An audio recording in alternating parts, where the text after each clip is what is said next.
ဒီရှင်လေးဟာမိုးဆိုးရဲ့တနက်သေးကကြည်စံတွေကိုခိုးယူပြီးသူ့သွားနဲ့အပေါက်သေးသေးလေးတွေဖောက်ကာအရွက်တွေနဲ့ဖြည့်ပြီးဘာမှမဖြစ်သလိုပြန်ထည့်လိုက်တယ်ပြီးတော့ငှက်ကိုအချက်ပြကအစီအစဉ်အတိုင်းဆက်လုပ်ခိုင်းခဲ့တယ်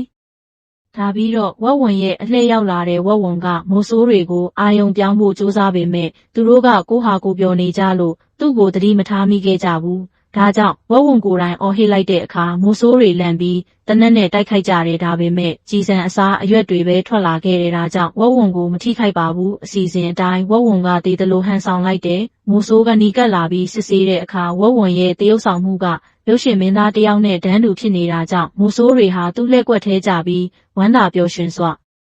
အားနေကနေကြတယ်